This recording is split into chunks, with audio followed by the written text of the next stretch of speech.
y'all rolling in. I love it. Michael, Samuela. I hope I said it right. Don't get mad at me. Mercy is in the building, y'all. It's kind of star-studded. Just saying. We sure do, Ayana. Oh, this is so great. Okay. I'm going to give it one more minute because I make sure y'all kind of got me hyped. So I'm like, people came.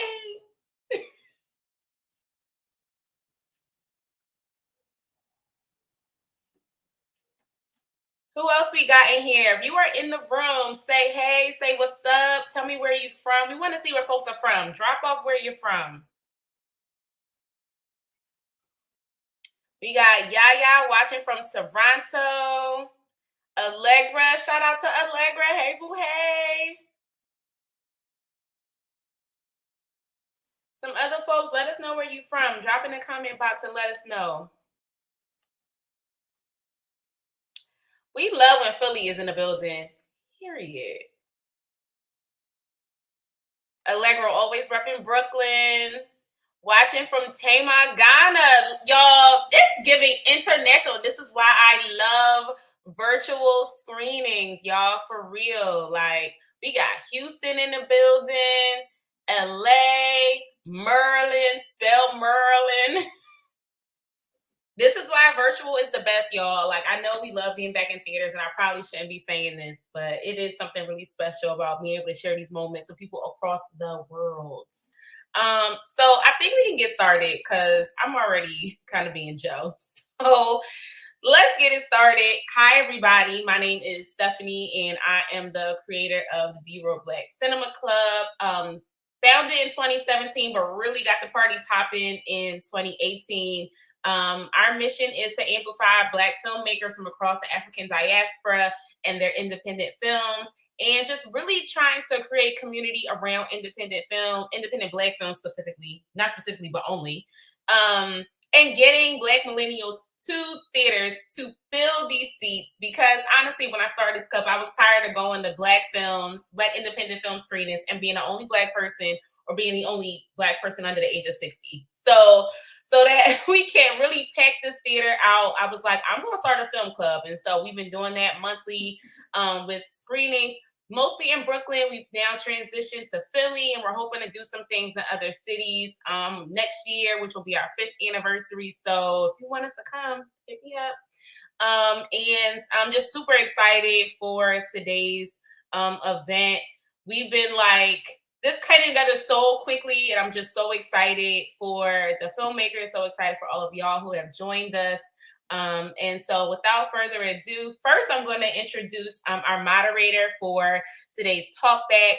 Some of you that may have slid our last virtual event, which was, I don't even know, summertime, probably way too long, basically. We screened a series called Dear Younger Self, and the creator and director is here, Jac'leen Smith, and we're so excited to have her. Ayana said Philly is in the building, and it's definitely in the building. I'm so ecstatic to be here. Thank you, Stephanie, for extending the invite, and I can't wait to talk with you all. I'm so happy to see everyone in the comments already lit. Let's get the screening going.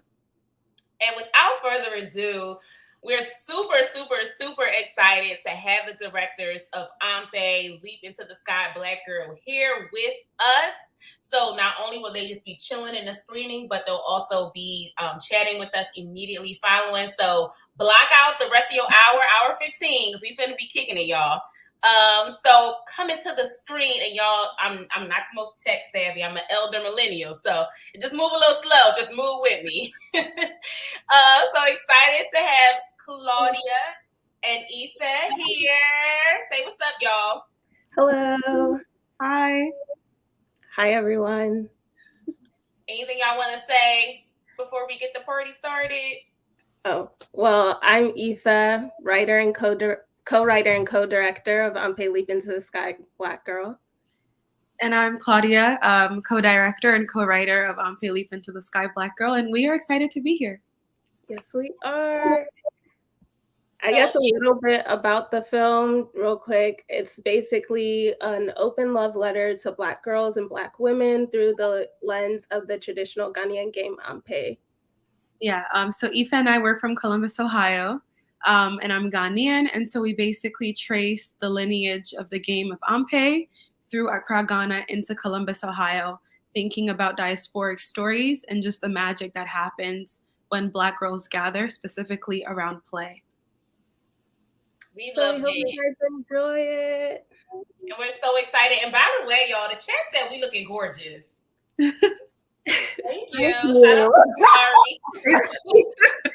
And we got Miami in the building. We got Yaya, Claudia's sister. So without further ado, we're going to get the film queued up.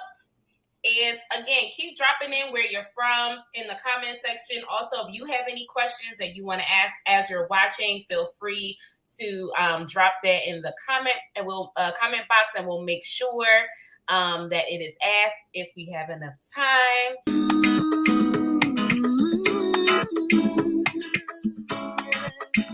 My body, you the kind, and time still when we be kiddies.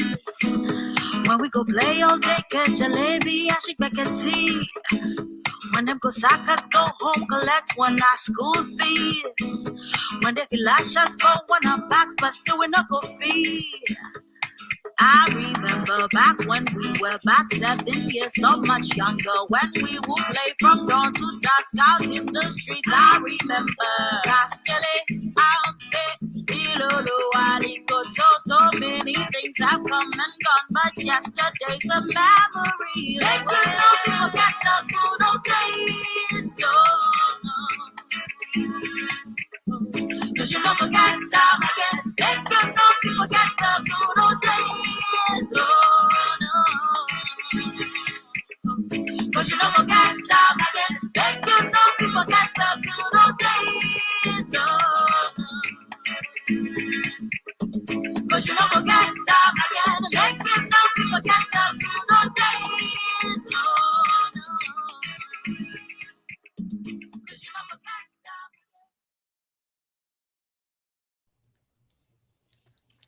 Y'all, clap it up in the comments. Please, please type them up in the comments.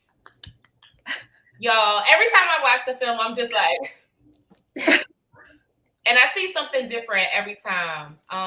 So got some folks coming in with some comments. So want to shout out Johnny Cash is from Miami, Nicole from Miami, Nicole's mom at Johnstown, Ohio. Congrats, ladies. Folks are saying a joy to watch. Great work, such an important part of culture. We got a simple period. Love that. So emotional, wonderful job.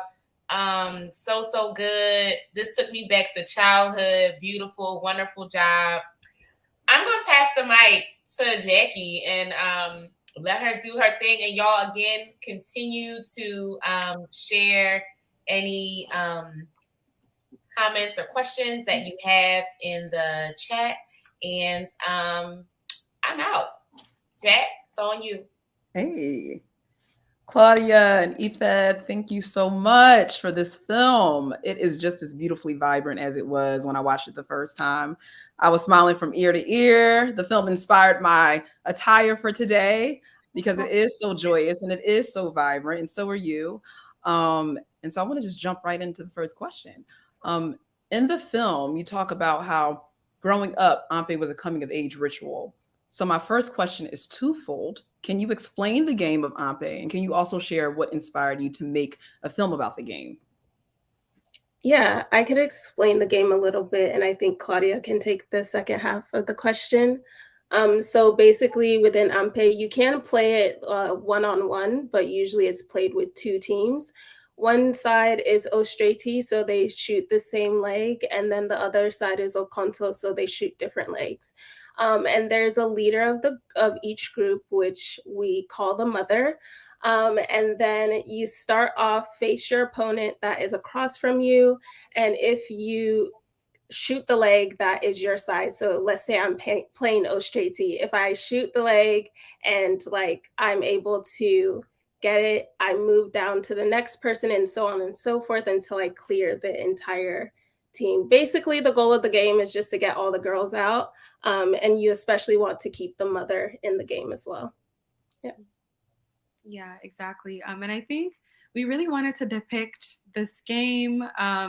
One, because it's just amazing to see our friends, you know, who are otherwise very reserved and even keeled, just sort of break out and take up space in such an obvious and vivid way. And to do that in a space that we have specifically created for ourselves, by ourselves. So I think that was like a big driving force to just create a space for Black girls to take up space, period. Yes, I love that. And towards the end, I was kind of laughing to myself because you had one of the young ladies talk about how the rules have varied. And it made me think of Uno, because, wherever you go, Uno is different. Staxies are played, Staxies aren't played. So I was just like, okay, the same goes for Ampe. But I'm also going to call it back to what you spoke about in motherhood. Because it was fascinating for me to learn about the mothering and the child roles and the game. So even in our girlhood, we as women of the diaspora step into this mothering role. So can you speak to why it was important to shed light on that in the film? Yeah, I think the importance of shedding light on this is we just wanted to highlight the idea of community, and like it said in the film, the support system that Black women build amongst themselves. And the idea of this kind of came during the early days of the pandemic. So we were really feeling the individualism hard, like locked up in our room. So it's like, yo, like we need this game to like just cheer us up, make us happy, and like remind us of the support that we have even through hard times. Like you can still be joyful, you can still be relaxed, and being able to kind of highlight that within a game that is played from childhood was just something we wanted to show on screen. I think that's so great. One of the reasons why Stephanie invited me to moderate this conversation was just because of my series, Dear Younger Self, which asks women to revisit their childhood and offer themselves advice. So the fact that you guys then revisited your childhood to kind of bring you joy, in the midst of what's happening in the world today, which, there's uncertainty that we're met with at every moment. I think that is absolutely beautiful. And speaking of that, Samuela, one of the women featured in the film, details the first time she played Ampe when she was 5 years old in her grandmother's house. And I also thought that was a really beautiful moment, beautiful moment. And speaking of, now we're talking about the locations, right? Because it seems like Accra, Ghana and Columbus, Ohio were not only just the beautiful backdrops of the film, but they also sort of played as sort of secondary and third characters. Can you talk about why it was important to film in both places and what do they both personally mean to you? Yeah, Columbus is home to over 10,000 Ghanaians. Ife and I met here in Columbus within the African community. And a couple of years ago, Columbus, Ohio and Accra, Ghana officially became sister cities. And so while thinking about the game, I grew up in Ghana playing it in Accra. And so when I made the move to Columbus, there's a yearly Ghanaian picnic. And so that's where you see Ghanaian girls in Columbus, Ohio partaking in the game, from Ghanaian girls who grew up in Ghana to Ghanaian girls who were born here, who are like trying to keep up with the game and like trying to learn the tricks and the tactics. So it was really sort of a space where we get to exchange, whether like methods of like elimination, insults, chants. So it was like all of our past selves and like past experiences coming together in that specific moment to just make room for each other. So while thinking about the game and thinking about joy, as Ife mentioned earlier, and thinking about really just stepping away from like individualism and just coming together, it was just essential to bring our two locations / homes when talking about this game, because it was just inherent. And I think also to add to that, like this idea, a lot of the people that we interviewed actually immigrated from Ghana. So it's like the experience of being Ghanaian within the continent and then being diaspora African, and how we kind of carry culture and like readjust it to the space that we are in now, and not letting it die out. Like it's amazing, all of these like young girls who played it when they were younger, but they're still there was like a scene that was cut out, but like one of the older girls wanted to like teach it to her younger sister. And it's just like amazing, like passing that on from like generation to generation. And that's what we wanted to highlight with like those two cities. Yeah, and I guess another thing to add, because we could talk about this forever. We said I went through a lot figuring out the cuts to make for this film. But I think like even while we were in pre-production, one thing that we kept telling each other is that we want to contribute to like the narrative lineage of like the African community in Columbus. So like years from now, if other Ghanaian or even Nigerian girls in Columbus want to pick up a camera, then they kind of have, you know, some of what we've done to like look back on to weave the tapestry together. So kind of contributing our own experience and our own story to what it means to be Black and immigrant and a girl in Columbus.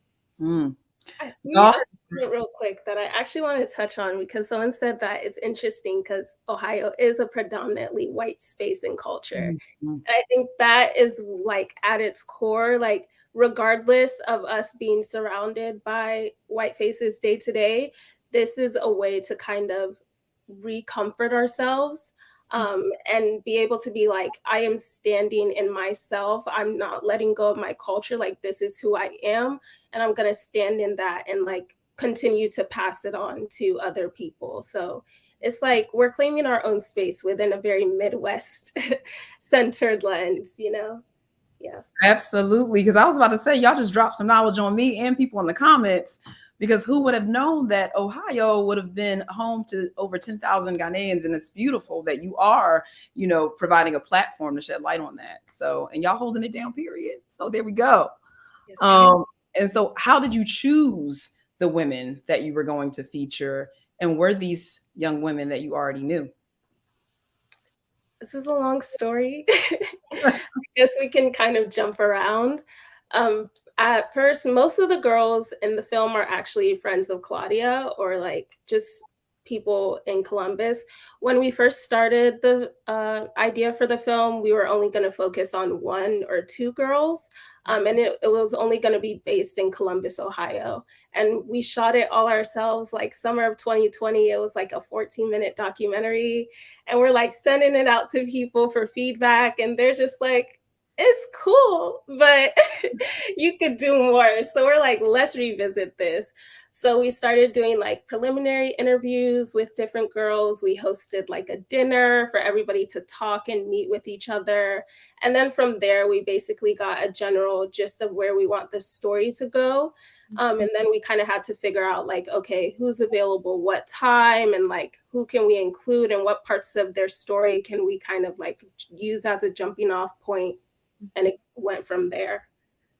Yeah, I think the preliminary interviews were like very integral, because it helped us sort of sift through and like roughly align at least like the narrative arc of our story, like where it began, where it took us, and what the middle point. And then at the end of the day, what do we want our audience to walk away with?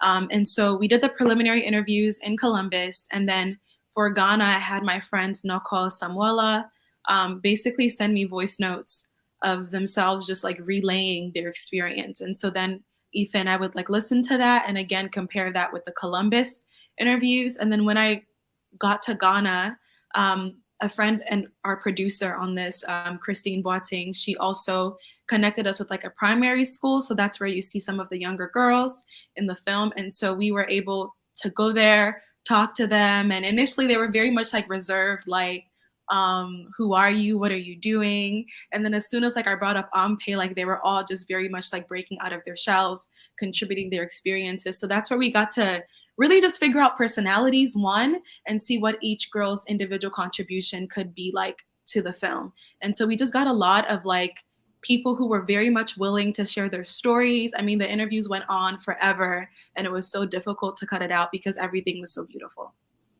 Well, Asari, I believe it is, said, I'm glad you reached out for feedback. Yeah, because it just really expanded upon the film's already sort of radiance. And so it's great that you were able to get more of those interviews. And Ampe, so is the through line of the film and the glue that ties these young women together. With that being the focal point of the film, can you share any moments that weren't included in the film that might have surprised you while you were capturing the stories? That's a good question. I think. Oh, go ahead, Ife. This was just interesting because when we interviewed, I think it was Mrs. Joyce Muhammad in Ghana, she was talking about Ampe being used for girls to learn math and like their times tables. And like when we were shooting that, we're like, oh, what's the relevance of this? Like this doesn't even matter. Like, why do we care? Like, girls can learn math anyway. But then when we ended up doing interviews in Columbus, Ohio, like a month later, one of the girls, she was like telling her story of like growing up in Ghana. And she was like, you know, I used to use Ampe to learn math. Like the pattern of Ampe is like 1, 1, 2, you know, so on and so forth. So like, oh, like that connection. It was in the film for a little bit with her 30-minute cut, but then eventually we kind of had to just like scrap it. But I just found that interesting. Yeah, I think that was like a difficult thing to figure out about the cutting, because we really clung on to that for a long time. And I think another thing that comes to mind is in past cuts, the girls are like obviously talking about the Ghanaian picnic specifically. And they're like, oh, do you remember the Ghanaian picnic? And they're kind of like relaying their experience of like attending the picnic and like having to stand on the sidelines to like watch the older girls and then figure out a through line to basically immerse themselves in the game. So that's also something else that we had to cut, but it exists in our extended version. It's so funny, Ife, that you mentioned Mrs. Joyce, because I literally made a note about her. I loved her scene. I love the ambiance, you know, of her speaking in this stadium, but also hearing from like a matriarch in the film about her experience with Ampe and how we see that translated to these young women. So that was definitely awesome. And you talked about Ampe being a rhythmic love letter. So can we talk about the good music that's featured throughout the film? Because I was like definitely bouncing to it throughout the entire film. And so I want to talk about how it's just I felt like it was an awesome compliment to the film, but what was the process for those who might be interested in finding a composer for the film to match this radiance? Yeah. First of all, a huge shout out to Obed. He's the one that did the entire score for the film. We really appreciate him. Did a great job. Mm-hmm. And Claudia? Yeah, so our composer is Obed Ochre, and his Instagram is like Obed World for folks, you know, who want to like reach out and just like follow his work.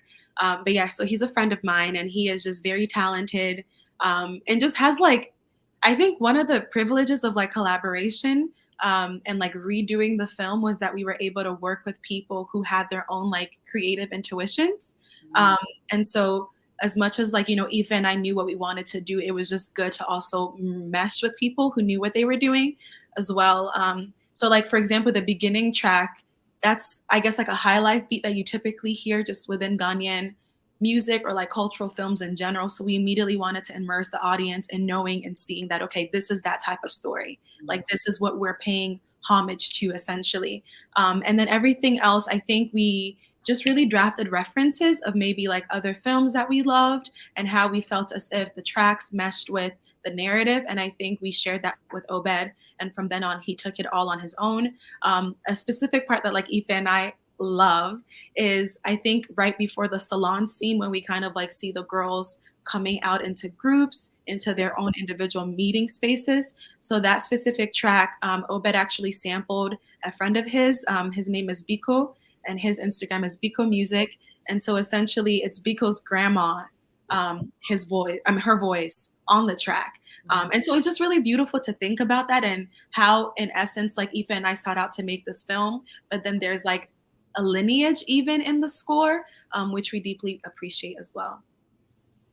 Another aspect of the process, I remember when we had like a working session and Claudia and I were just like on YouTube listening to random songs and like pinpointing what parts of the song we liked. It was a lot of jazz, a lot of like bass lines that we're looking for, like very soft, very slow moving, but like still like just meshes well with what was going on screen. But we were deep in YouTube music for sure.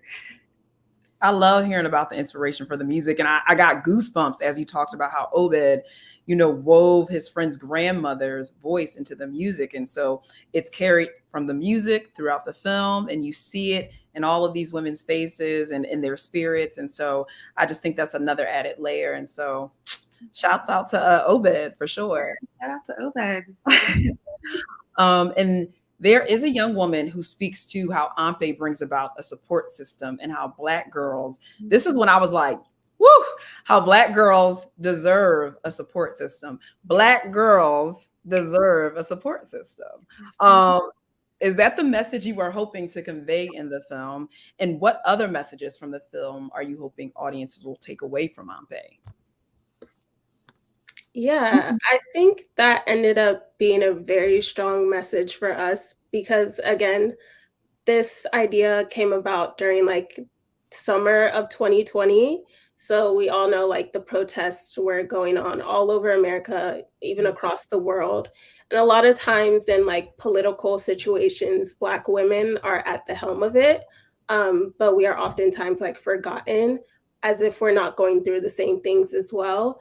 So it was just that like idea of regardless if the world doesn't have our back, like other Black women have our back. And that's what we really want to highlight and show that even through like the darkest times, something like a game like Ampe can really pull us through with the community that we grow within it.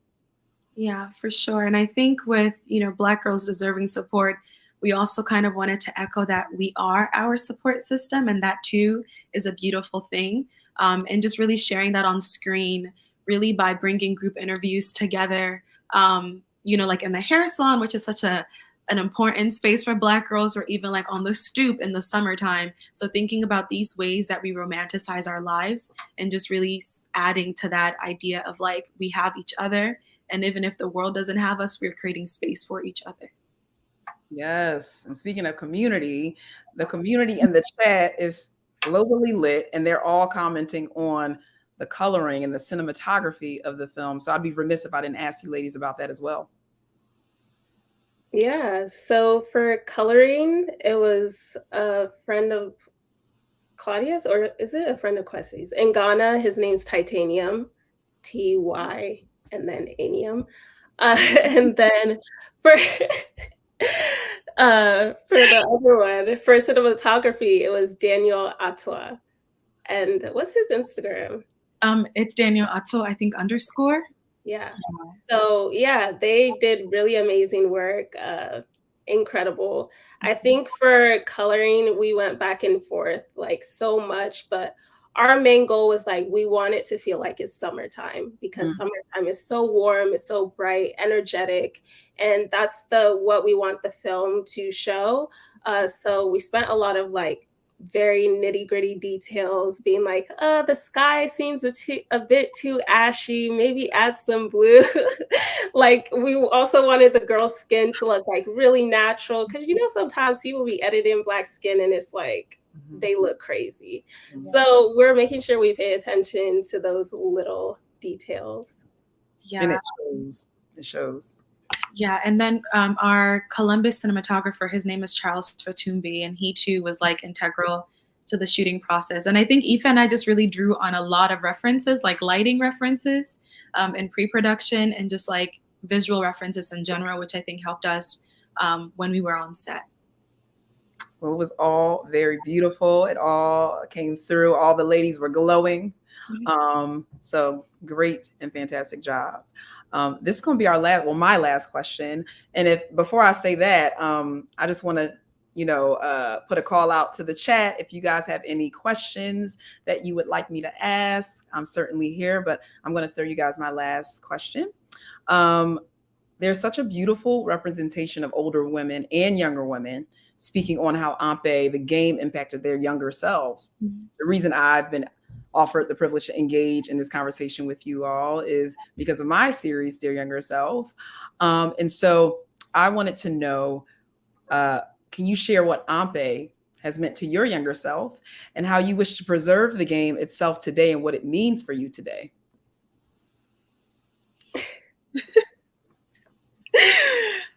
Oh, I love that question.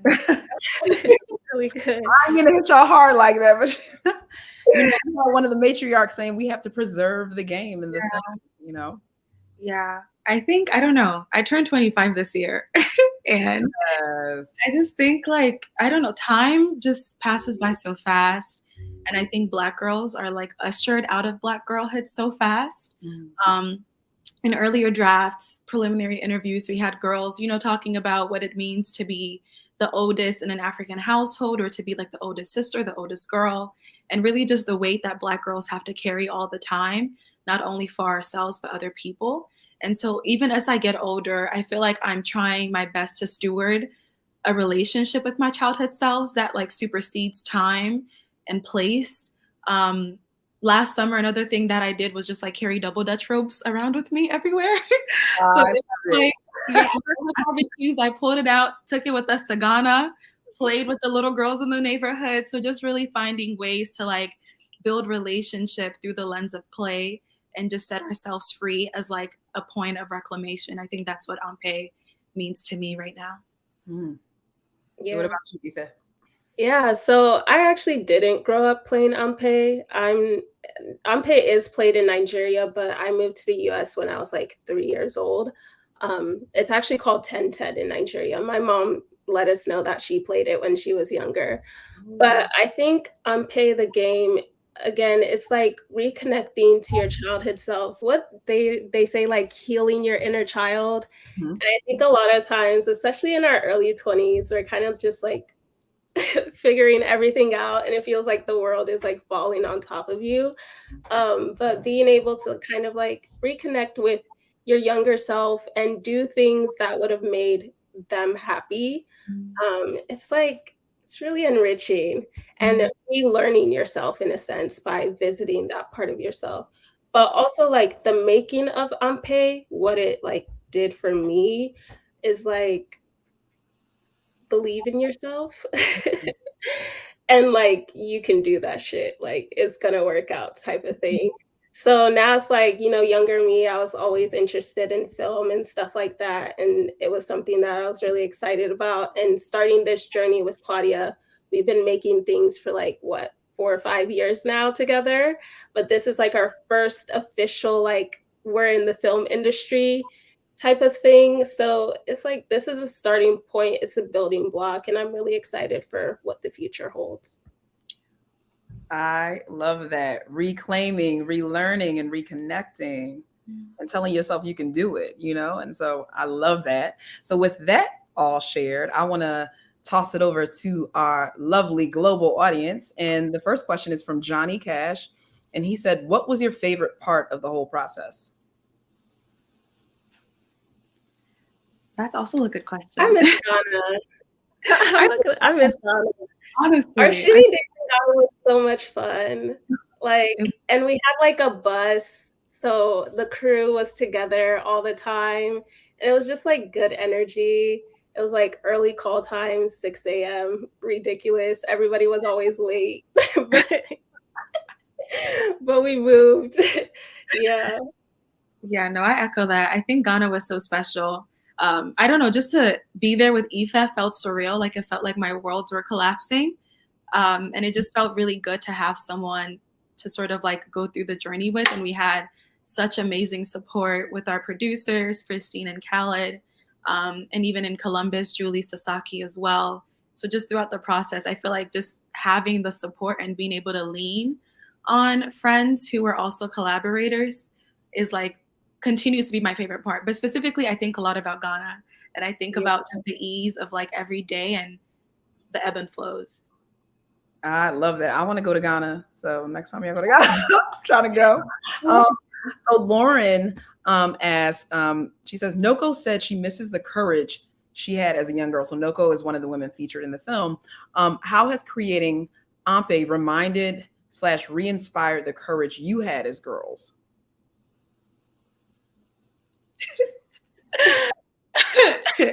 I love that. Still figuring that out. Yeah. You know, as a young kid, especially like an immigrant in the Midwest, you learn to kind of like, I don't know, strip parts of yourself away so that you're more like desirable in a sense, you know, more quiet, more reserved, more like don't look my way type of thing. So I think it's like getting out of that is what I'm starting to do now at the age of 24, almost 25. And Ampe has taught me that because with this entire project, we're like putting ourselves out there in a way that we have never done before. Like one of our marketing like person who we talked to, she's like, "You guys should do an IG live. You guys should get on Instagram." And we're like, "No." We're like, "Girl, do you know?" Like, but no, like we have to get out of our heads and actually promote a project that we spent so much time with, like 3 years at this point. So that work shouldn't go to waste. And it's time for us to really step in like our light, and just be like, I'm here and this is what I can do. And we're proud of what we did. And we're going to continue to step in our courage. Yeah. And I don't know, I feel like in a sense, when it comes to just pursuing dreams, taking up space, it's like by fire, by force. You know what I mean? It's just that's sort of been like the method of like figuring out this project. And I think just really digging into the story at every stage. I think one of the main points that was like very anxiety inducing for me sometimes was like having to revisit the story again, especially when something had changed and like having to pivot. And I think just the roller coaster of like riding the waves has helped me to just be okay with change and be okay with pivoting. And that there is an answer somewhere at the corner, like if we just keep tilling. And then even to think more literally about some of the chants in Ampe, like Mother Jika Nobody or Mother, Mother, do something before you die. You know, so it's kind of like really just following that dream lest it dies, and just really allowing yourself to believe and have faith. Wow. So I can say, you know, I think that your younger selves will be very proud of you that you have exhibited so much courage. And I can also add that many of us are still figuring it out. Okay. You know, no matter what stage you are as a creative, as a woman in your life, many of us are still figuring it out. And I think that something that comes along when you are walking in your light. So you ladies are doing that for sure. This is going to be, let's see, is this the last question? Okay. It looks like Asari has asked, what was the intention behind telling a story centered around Black joy, opposed to Black trauma? I feel like overall, we see Black trauma all the time. It's something that is in the media, and as Ife said early on in the call, you know, with 2020 and just the heaviness of that summer specifically, it was just important to look elsewhere. And the place that we chose was joy, to just really cast a light on what it means to have the small and simple joys and to make space to shine a light on them. Yeah. Yeah. Oh, I'm sorry. I was just going to say, Lauren is dropping quotes by hook or crook and then by fire by force. So I just wanted to, it is the gems that you ladies are dropping are definitely resonating with everyone. I'm sorry, Ife, go ahead. No, I mean, I don't necessarily think there's anything wrong with creating work that's based in trauma as long as it's intentional and it's like created with care. A lot of times out of trauma, there comes like a greater appreciation for joy and peace. So I think that's like what Claudia and I kind of fell into, like we were discussing before. Out of this like heavy summer, we still found a way to find happiness somehow, and find comfort in, you know, just the freedom of being Black girls. Yeah. It's such a freedom in being a Black girl. And Patrice asks, which filmmakers inspired you with this project?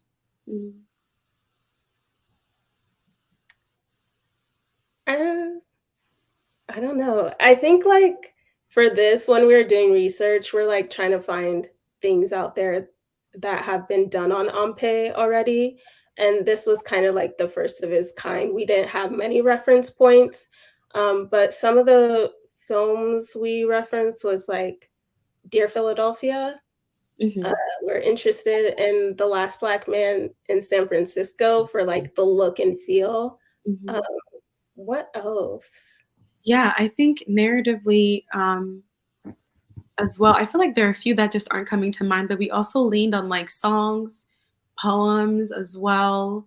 Um, and then lighting wise, we looked at Barry Jenkins' The Underground Railroad as well to think about how we wanted Black skin to look on screen and just really having backlit moments to showcase like a sense of magic and warmth as well. Yeah. That's beautiful. I love all the references that you guys drew from. Yaya asked, are you ladies planning on working together again on another project?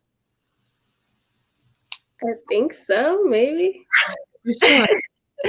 I think for us, like we're both in school right now, and Ampe has taken so long that we're kind of like exhausted. We're like, let's take a little break and then we'll like resume and see where things take us. But Ampe has a long life. I'm sure all of 2023, you guys are gonna get sick of us. We're gonna throw this in your face so much.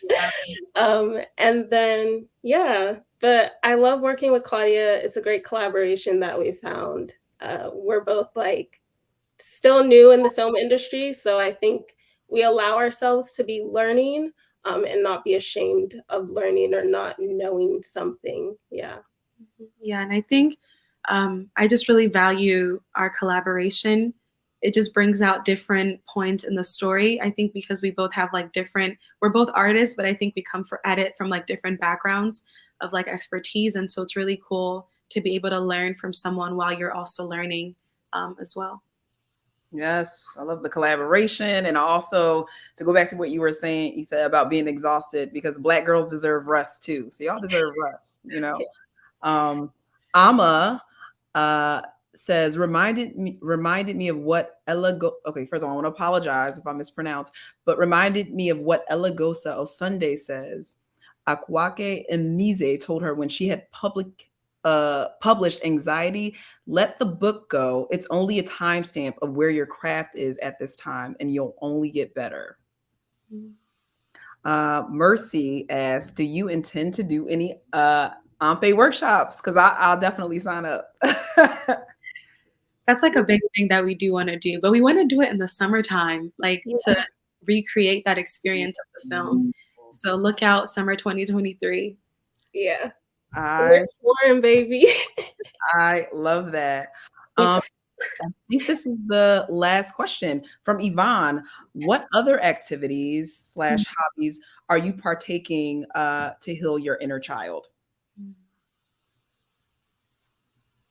Yeah, I think one thing that I've been doing recently is like very cheesy, simple. But when we were in Ghana last summer, Ife had a Polaroid. So I ended up getting one as well, just because it was such a beautiful way to like archive. So I've been thinking a lot about that and, you know, buying photo albums and just like placing things in just to really revisit what it means to be this age and to like archive time. So that's been another way that I've been healing my inner child by just archiving moments. I love that. Yeah, film photography is so much fun. I think for me, I've been like reading for fun or at least finding time to read because I think we all relate to this when we were younger. We're just like reading like 5 books in 1 week. And then I found myself in like my adulthood going months without reading like a book that wasn't related to school. So I think being more intentional about that and just having fun with the reads and lots of fiction because that's where I'm at right now. That's what my mind can take. But a lot of like Afrofuturist text. I'm looking at my bookshelf right now. A lot of, I don't know, like magical realism. Yeah, it's just fun. I think that's so important to do that inner child healing, and it's a constant process. So before we wrap and before I toss it back to Stephanie, I just want to ask you ladies, how can people further support the film and follow the film and further support you and follow you as well? Yeah, so we have our Instagram page, which is Ampe Study Film on Instagram. And then we also have a website, ampefilm.com. And those will just be like regular updates of where you can see the film next, and just like a lot of BTS that we have as well. And then my personal Instagram is IFOLUWA_. Yeah, and I think you can support the film by programming us, by partnering with us, and just really telling people about the film, especially if you saw it here today. Another thing, my Instagram is looking for and then NANAYAA, so you can connect with us there as well. Yeah. Well, I'm going to wrap it up and toss it back to Steph, but DeVito did ask if you guys have a Cash App or a Zelle. So I just want to make sure if we're getting the money straight to the people, we're getting the money straight to the people. So, Brother. Hey, David. oh, it's such a brother. Okay. Look at them coming through. But, when you guys get a chance, if you want to throw that in the chat. But I want to say thank you so much, ladies. Thank you for everybody who joined us in the chat. And I'm going to toss it back to Stephanie. Thank you. Thank you. Jackie ate that. Clap for my friend, y'all. A moderator, okay, for bookings. Y'all. Just so I have a little like personal moment. Like, I don't know if you had this like moment, Jack, but I definitely did. Like listening to Ife and Claudia speak about like their friendship and like, on the precipice of being 25 and like thinking about where we were as friends, and we were 25. We're very far from 25 now. You said were. Wait, I was going to say were. Oh, sorry. Because me and Jackie are both 25 as well. And, it's just like really special to see like a group of friends, just kind of in the same like place we were, just like, I don't know. It was just something really special about us for kind of being here together. And like, Jackie, you left us. You left the East Coast. And but I'm still here. No, it's not the same, y'all. I used to I had my own apartment, but I lived at Jackie's house. So I went from literally being at Jackie's house every single day for like a decade to her being all the way in LA. So, I don't see my friend a lot. And so it's just a really like special moment, just to kind of reflect on our friendship at 24 and 25, which is around the time we met. Well, no, we met each other for maybe 2 years or so at that point. But, so thank you for moderating so beautifully. And listen, if I was as brilliant as you two were, I would be out of here. I would be the president of the United States or something. You two young ladies have just, I don't know, there is such a, and maybe if you don't feel this way now as like a big cousin, big sis energy, you all are just very clear on like where you are in your life, what you want for your life, in a way that like, I know I was not. I was just like, whatever.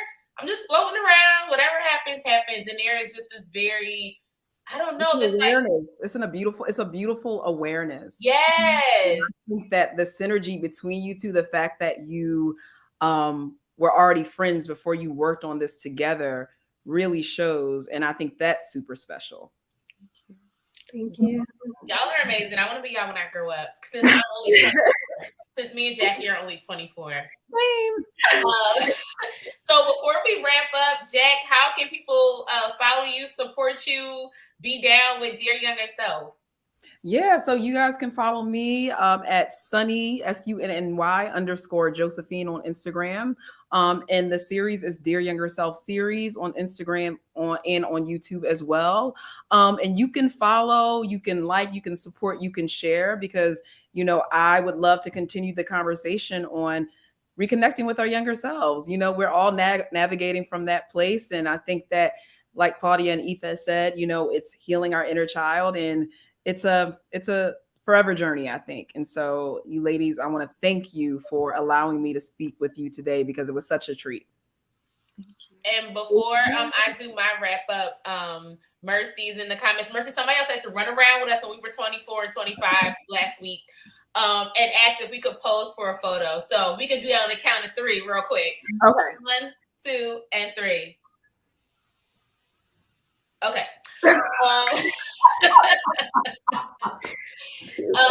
Again, thank you everyone that joined us. Y'all could be anywhere in the world and y'all are here with us on YouTube. And at the highest, we were about 45, 50 people strong. So thank you so much for your support of this film. Thank you so much for your support of these two young ladies who are going far, far, far, far. Like, it's only the beginning. So y'all need to tap in now, because y'all will, when they run in the Oscars and everywhere and all over the world, y'all want to be like, oh, I know them.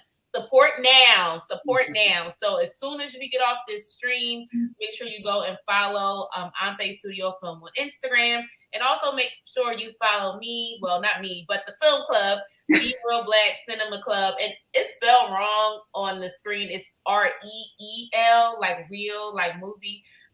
So definitely follow us, and we're always doing something, whether it's programming or just promoting somebody else somewhere else. We're all about Black filmmakers and all about Black stories. So get down to lay down, y'all. It's BeReelBlack Cinema Club, and we're out. Bye. Thank you. Thank y'all so much.